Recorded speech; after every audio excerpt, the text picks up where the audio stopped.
Hello everyone, welcome to our channel DGT art guide. So आज हम 21st chapter complete करेंगे in western art में। इसमें हमारी टॉपिक आ जाते हैं नेत्रीय कला, पॉप कला, भावेशवाद, नवलचीलावाद, सुरेलवाद, सर्वोच्चवाद, किरणवाद, भामरवाद, कंप्यूटर कला तथा प्रतिस्थापन कला। ये सारे टॉपिक हमारे कवर अप होंगे इन 21st chapter. So first topic हमारा है ऑप आर्ट, या फिर इसको ऑप्टिकल आर्ट बोलते हैं। इसका जो टाइम पीरियड रहता है 1950 तक से 1970। इसको संक्षिप्त रूप में क्या बोलते हैं? ऑप्ट आर्ट बोलते हैं। और यह शब्द जो ऑप्टिकल आर्ट है प्रयुक्त किसने किया सबसे पहली बार? तो 1964 में अमेरिकी चित्रकार हैं जूलियन सांजाक द्वारा मार्था जैक्सन गैलरी जेनेवा में है आयोजित कला प्रदर्शनी की प्रतिक्रिया में टाइम कला पत्रिका में जूलियन सांजाक ऑप्टिकल पेंटिंग उद्बोधन से प्रथम बार प्रयुक्त हुआ। तो जूलियन सांजाक ने किया। यह जो ग्रुप है, यह कला यूरोप व अमेरिका में प्रचलित रही। इस कला का जो आरंभ है कहाँ से, किससे माना जाता है, कौन से कलाकार से? तो विक्टर वासरेली की कला से हुआ। Op art. Then next point हमारा है जो हंगेरियन फ्रेंच चित्रकार विक्टर वासरेली की 1937 ईस्वी की कृति जेब्रा, जो श्वेत श्याम पट्टियों में वक्राकार रेखाओं द्वारा बनाई गई थी, ऑप आर्ट का सर्वप्रथम चित्र माना जाता है। तो ऑप आर्ट का सर्वप्रथम चित्र कौन सा माना जाता है? तो ये जेब्रा का जो चित्र है बनाया किसने है? तो विक्टर वासरेली ने बनाया है। तो ये ऑप आर्ट का प्रथम चित्र जो है माना जाता है जेब्राज।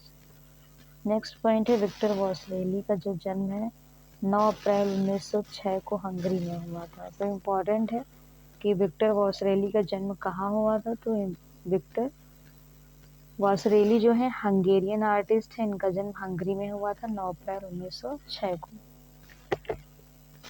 अपनी मातृभूमि हंगरी में कला की शिक्षा लेते समय उसे बाहाउस के कला सिद्धांतों का ज्ञान हुआ और 1930 में पेरिस आए, जहां वह दृष्टि विज्ञान का अध्ययन करके मोंद्रिया एवं कांडिस्की आदि के प्रभाव से नेत्रीय कला को जन्म दिया।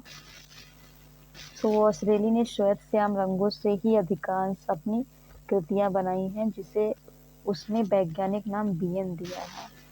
तो यहाँ पे क्वेश्चन इम्पोर्टेंट हो जाता है। जो वासरेली हैं इन्होंने अपना जो अधिकांश चित्र हैं वो श्वेत श्याम मतलब काले और सफ़ेद रंगों में बनाया है, और जिससे उन्होंने वैज्ञानिक नाम क्या दिया है इन चित्रों को? बीएन नाम दिया है, BN। नेक्स्ट है नेत्रीय कला का दूसरा प्रसिद्ध चित्रकार जो है, तो पहले विक्टर वासरेली हैं जो ऑप आर्ट से बिलोंग करते हैं, एंड सेकंड जो पेंटर हैं ब्रिजेट रिले थे, दूसरे नेत्रीय कलाकार हैं।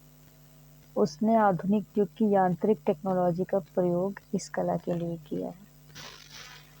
Bridget relay. देन हमारा नेक्स्ट पॉइंट है हेलेन फ्रैंक थेलर तथा एलर्सवर्थ केली। आदि शैली के अन्य उल्लेखनीय कलाकार हैं। इनका संबंध रंग क्षेत्र चित्रण कला एरिया पेंटिंग से भी रहा है। तो पहले विक्टर वासरेली हो जाते हैं, उसके बाद ब्रिजेट रिले हैं, और थर्ड जो है हेलेन फ्रैंक थेलर, ये भी नेत्रीय कला से बिलोंग करते हैं, और एलर्सवर्थ जो केली हैं ये भी नेत्रीय कला से बिलोंग करते हैं। तो इम्पोर्टेंट है पेंटर के नेम। देन हमारा आ जाता है नेक्स्ट कला ग्रुप जो आता है वो पॉप कला है। इसको पॉप आर्ट बोलते हैं या पॉपुलर आर्ट बोलते हैं। तो इसका भी जो टाइम पीरियड है 1950 से 1970 तक रहता है। उसका जो ऑप्टिकल आर्ट था उसका कहाँ शुरू हुआ था? अमेरिका।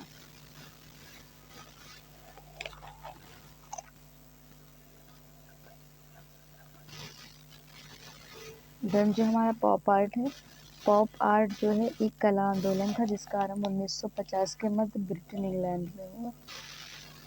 तो जो पॉप आर्ट है, तो पॉप आर्ट का जो आरंभ हुआ है ये ब्रिटेन इंग्लैंड में हुआ है।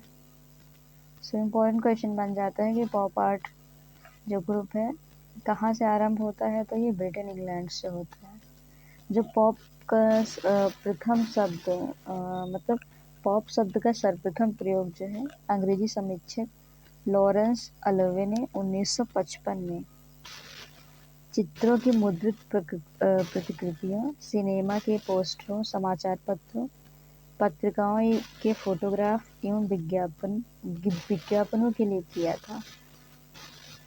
तो सर्वप्रथम जो प्रयोग है ये लॉरेंस अलोवे ने किया है पॉप आर्ट शब्द का प्रयोग। सो जो पॉप आर्ट में दादावाद, यथार्थवाद, कामिक, व्यंग, विज्ञापन, वस्तुनृत्य सभी कलाएं सम्मिलित हैं। इस कला में प्राय विज्ञापनों, समाचार पत्रों, पैकिंग, लेबलों तथा कॉमिक आधार पर आकृतियों एवं चित्रों का अंकन किया गया है पॉप आर्ट में। नेक्स्ट पॉइंट हमारा है, जो पॉप कला के प्रमुख चित्रकार में इंग्लैंड के पीटर ब्लैक हैं, पीटर फिलिप, रिचर्ड हैमिल्टन और अमेरिका के रॉबर्ट रोसनबर्ग और एंडी वारहोल इत्यादि। सो ये इम्पोर्टेंट है पॉप कला के प्रमुख चित्रकार। तो इंग्लैंड में कौन कौन रहता था, एक क्वेश्चन भी पूछा गया था। ये पर्टिकुलर जो पेंटर है ये कहाँ कहाँ से बिलोंग करते हैं, तो इंग्लैंड के हम पहले याद करेंगे, पीटर ब्लैक हैं, पीटर फिलिप हैं और रिचर्ड हैमिल्टन हैं। तो पहले दो जो पीटर ब्लैक और पीटर फिलिप हैं ये इंग्लैंड से, और नेक्स्ट हमारे रिचर्ड हैमिल्टन आ जाते हैं, तो ये भी इंग्लैंड से हैं। तो अमेरिका से दो हैं, रॉबर्ट रोसनबर्ग हैं और एंडी वारहोल हैं। तो अमेरिका से बिलोंग करते हैं Robert Rauschenberg and Andy Warhol, और Peter Blake, Peter Phillips, Richard Hamilton ये जो है इंग्लैंड से बिलोंग करते हैं। नेक्स्ट हमारा पॉइंट है,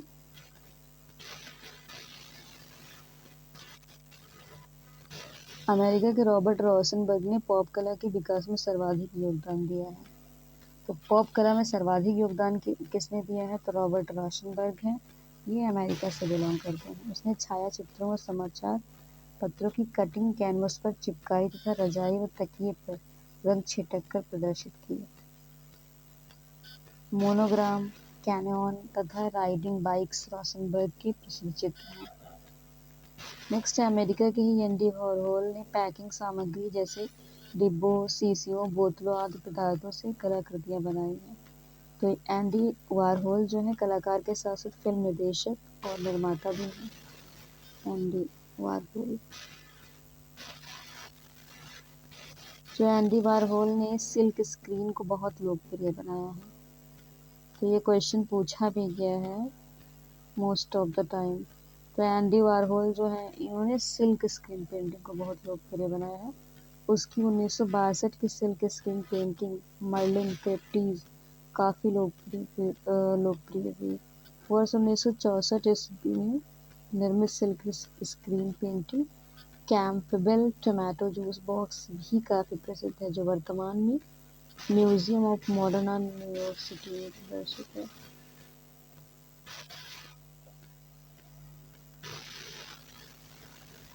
नेक्स्ट पॉइंट हमारा है,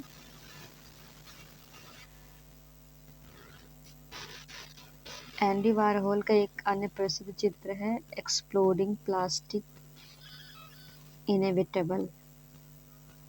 ये 1966 में बनाया है, तो इम्पोर्टेंट चित्र है ये एक्सप्लोडिंग प्लास्टिक इनएविटेबल, तो 1966 में बनाया है। देन 1966 में एंडी वारहोल ने अपनी एक प्रसिद्ध फिल्म चेल्सी गर्ल बनाकर प्रदर्शित किया। मोस्ट ऑफ द टाइम ये एग्जामिनेशन में क्वेश्चन पूछा भी गया है, चेल्सी गर्ल किसने बना, तो ये एंडी वारहोल ने 1966 में। और पॉप कला पर आधारित यह प्रथम फिल्म मानी जाती है चेल्सी गर्ल। देन स्कॉटलैंड के प्रसिद्ध पॉप कलाकार एडवर्डो पाओलोजी थे। इनकी प्रसिद्ध कृति I was a rich man plaything pop कला की प्रथम प्रमाणित कृति मानी जाती है। आफ्टर देन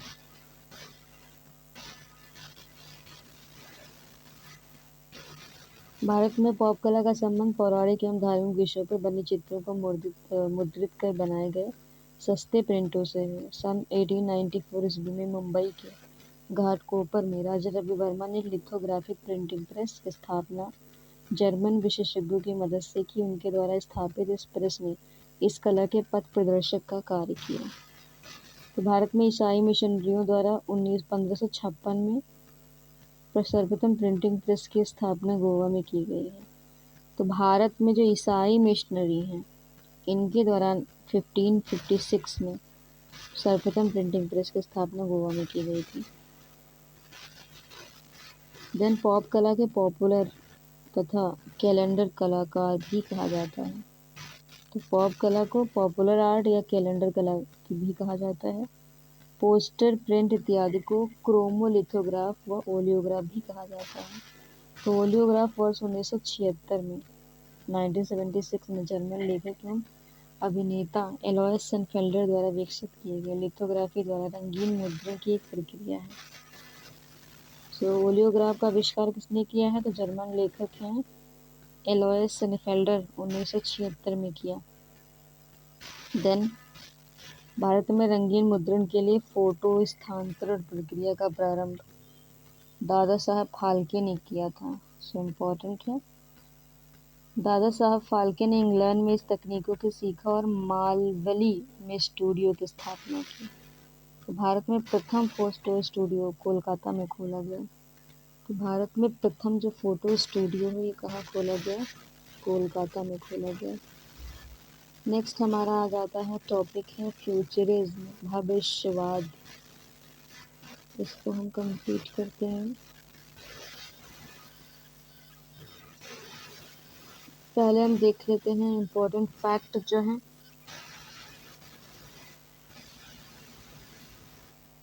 चलो इसके बाद में देखते हैं। फर्स्ट हम टॉपिक कंप्लीट करेंगे futurism. So most important topic है ये futurism. Just a minute. Most important topic है फ्यूचरिज्म, भविष्यवाद। टाइम पीरियड है 1909 से 1917 माना जाता है। 1909 से 1917। देन भविष्यवाद जो है एक कलात्मक, आर्टिस्टिक तथा सामाजिक आंदोलन था जिसका आरंभ 20वीं शताब्दी के पूर्व इटली में हुआ था। तो ये जो भविष्यवाद है ये कैसा एक आर्टिस्टिक और सोशल मूवमेंट था जिसका आरंभ 20वीं सदी में हुआ था। मतलब 1909 से 1917 के बीच में हुआ। तो 20वीं सदी। और कहाँ हुआ? तो इटली में हुआ। तो इम्पोर्टेंट है फ्यूचरिज्म आंदोलन कहाँ प्रारंभ हुआ था? तो इटली में पूछा भी गया है। देन इटली की आधुनिक कला का आरंभ भविष्यवाद से ही माना जाता है। तो फ्रांस के बाहर आरंभ होने वाले आंदोलनों में भविष्यवाद ही एक महत्वपूर्ण आंदोलन था। मोस्ट इम्पोर्टेंट पॉइंट ये है भविष्यवाद के प्रणेता इटालियन कवि फिलिप्पो तोमासो मारिनेती थे। ये जो 2021 का जो यूपीटीजीटी हुआ था उसमें ये क्वेश्चन पूछा भी गया था, भविष्यवाद के प्रणेता कौन थे? तो इटालियन कवि फिलिप्पो तोमासो मारिनेती थे। इम्पोर्टेंट है, पूरा नाम भी याद रखना। देन हमारा नेक्स्ट इम्पोर्टेंट पॉइंट आता है 1909 ईस्वी में मारिनेती ने भविष्यवाद का प्रथम घोषणा पत्र तैयार किया। तो भविष्यवाद का प्रथम घोषणा पत्र किसने तैयार किया?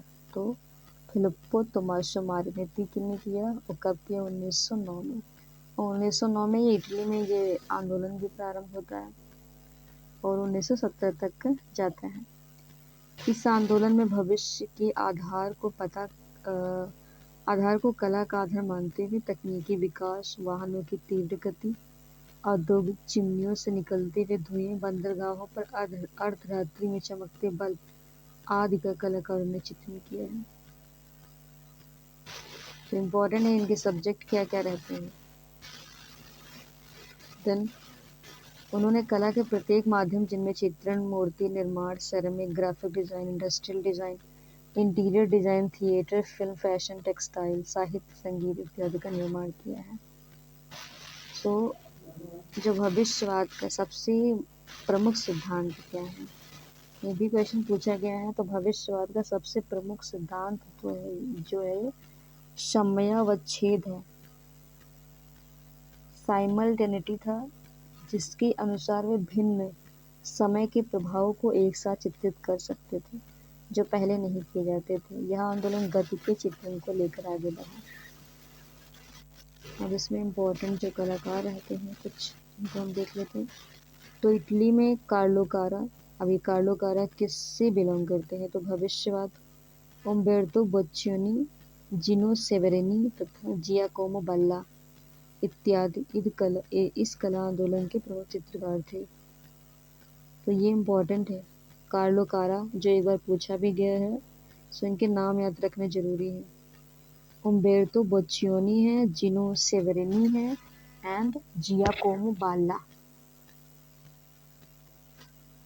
देन लास्ट पॉइंट है भविष्यवाद का। तो 11 नवंबर 2019 को न्यूयॉर्क के क्रिस्टी नीलामी में इटालियन चित्रकार उम्बेर्तो बोच्चियोनी, इनका जो जन्म और मृत्यु रहती है 1882 से 1916 तक कि 1913 में बनाई गई ब्रॉन्ज पर सोने की परत चढ़ी मूर्ति है unique forms of continuity in space.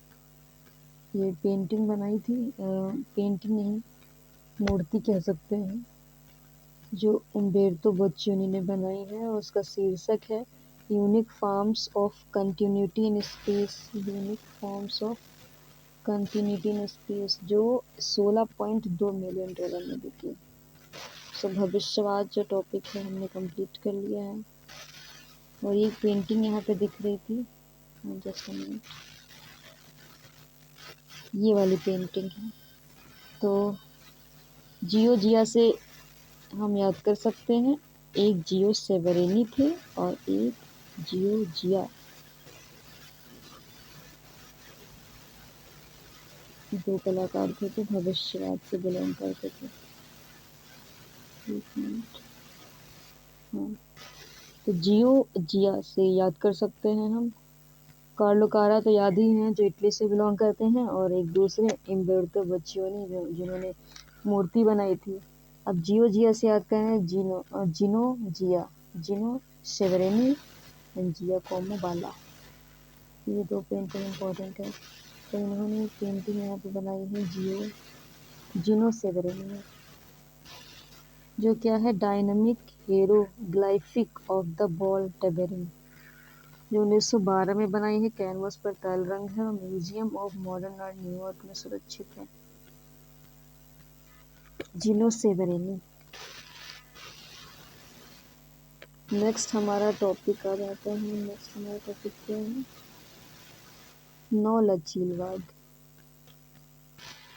नियोप्लास्टिसिज्म in English में बोलते हैं इनको, इस कला आंदोलन को। और जो फ्यूचरिज्म था ये 1909 से लेकर 1917 तक चला। और जो नौ लचीलवाद है ये 1910 से लेकर 1931 तक चलता है। सो जो नौ लचीलवाद है, जिसे डे स्टाइल के नाम से भी जाना जाता है। तो किस ग्रुप को डे स्टाइल के नाम से जाना जाता है? तो नौ लचीलवाद। In English we call it neoplasticism.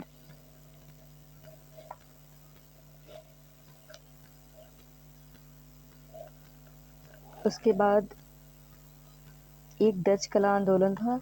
ये जो नौ लचीलवाद है एक डच कला आंदोलन था, जिसकी शुरुआत 1917 में नीदरलैंड की राजधानी एम्स्टर्डम से हुई है।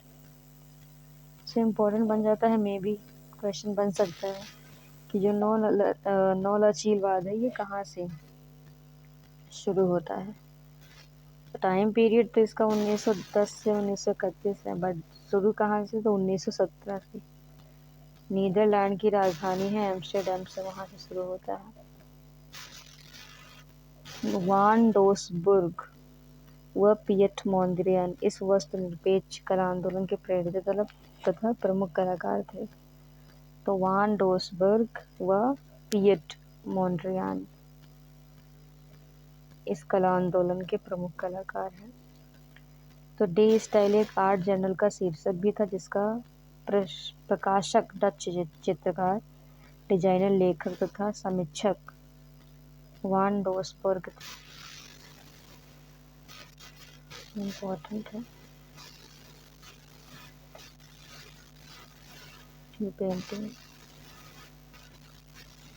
पूछा भी गया है। ये पेंटिंग बनाई है मोंड्रियान ने।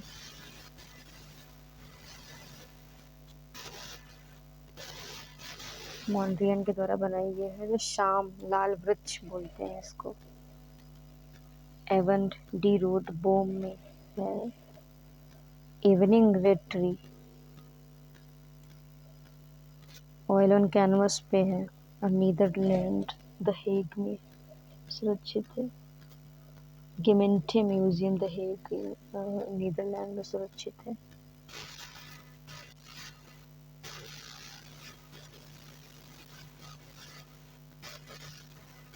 ये कला आंदोलन जो है ज्यामितीय आकारों के गणितीय प्रयोग, जिनमें लंबवत तथा क्षितिजीय हॉरिजॉन्टल रेखाएं व 3 प्राथमिक रंग लाल, पीला, नीला व 3 मूल तटस्थ रंग भूरा, सफेद, काला के प्रयोग द्वारा कला या जीवन में संगत लाने के प्रयास को लेकर चला था। इस कला आंदोलन का प्रमुख कलाकार जो है मोंड्रियान है, और मोंड्रियान का जो जन्म है ये 7 मार्च 1872 नीदरलैंड में हुआ। सो इम्पोर्टेंट है नीदरलैंड। मोंड्रियान की कला शिक्षा जो है नेशनल एकेडमी ऑफ एम्स्टर्डम में हुई है। और मोंड्रियान का जो प्रसिद्ध चित्र है इवनिंग रेड ट्री 1910 का, जो हमने भी देखा था। डच दार्शनिक शान मार्क्स की 2 पुस्तकें, the new images of the world और तथा प्रिंसिप ऑफ प्लास्टिक मैथमेटिक्स से मोंड्रियान काफी प्रभावित थे। तो मोंद्रियान ने 1917 में डे स्टाइल को नव लचीलवाद नाम दे दिया। मोंद्रियान ने ही। अब ये डे स्टाइल नाम किसने दिया? तो ये मोंद्रियान ने दिया है। सो इम्पोर्टेंट है। फिर 1920 में मोंद्रियान ने अपनी कला शैली पर आधारित एक पुस्तक द न्यू प्लास्टिसिज्म तथा अपनी शैली को यह नाम दिया, जिसका प्रमुख रचना सिद्धांत था harmony is the balance of contrast. Harmony is the balance of contrast.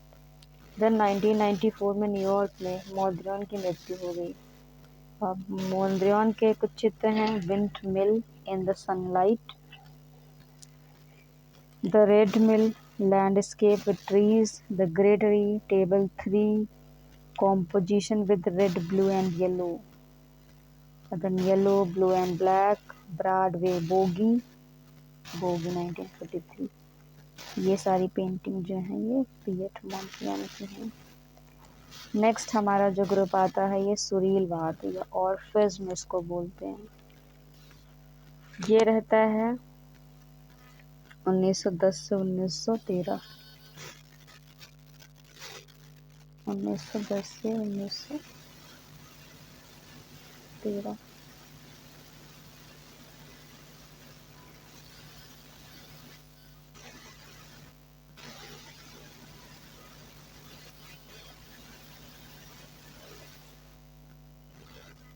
तो ये सुरीलवाद है जो 1910 से 1913 तक चलता है।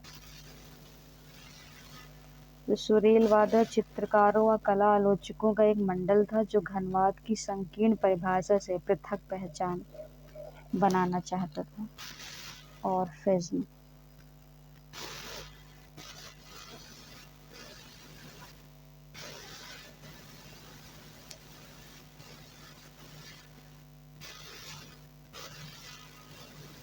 जो यह आंदोलन है, कला आंदोलन, गैलरी ला बोएट पेरिस में आयोजित 1912 की कला प्रदर्शनी सेक्शन द ओर के उद्घाटन भाषण में रॉबर्ट देलोन या सोनिया देलोन के चित्रों को वर्णित करते हुए फ्रेंच कवि, लेखक और कला समालोचक गियुलेम अपोलिनेर द्वारा उनकी कला को दिए गए नाम सुरीलवाद से प्रारंभ हुआ।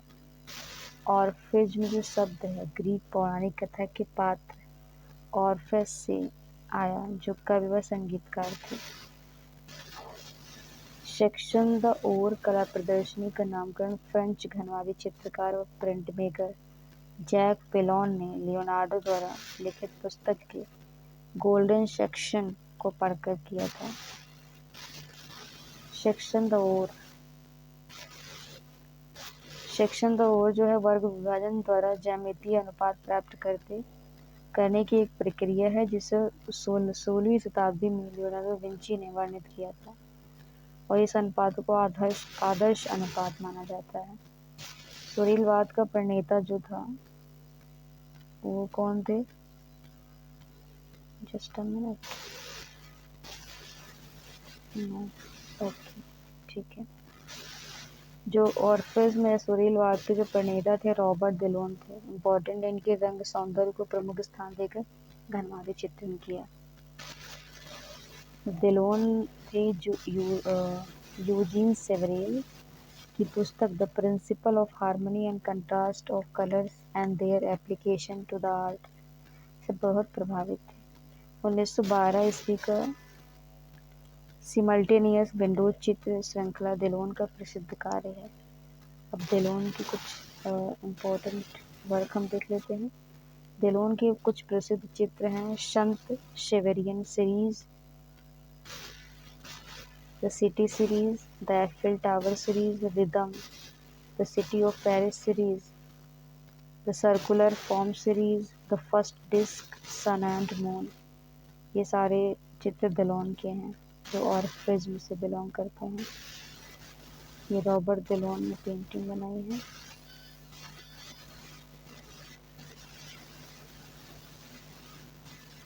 रॉबर्ट देलोन ने बनाया है। एक साथ Windows on the city, simultaneous Windows on the city 1912 में बनाई है देलोन ने। तो हमने ऑर्फिज्म सुरीलवाद टॉपिक है फिनिश किया है। नेक्स्ट वीडियो में हम सर्वोच्चवाद देखेंगे, देन किरणवाद, भांवरवाद एंड कंप्यूटर कला, देन प्रतिस्थापन कला। उसके बाद हम अपने टॉपिक को फिनिश कर देंगे। So till then, thank you so much everyone for watching this video. If you like this video, please like, share and subscribe our channel.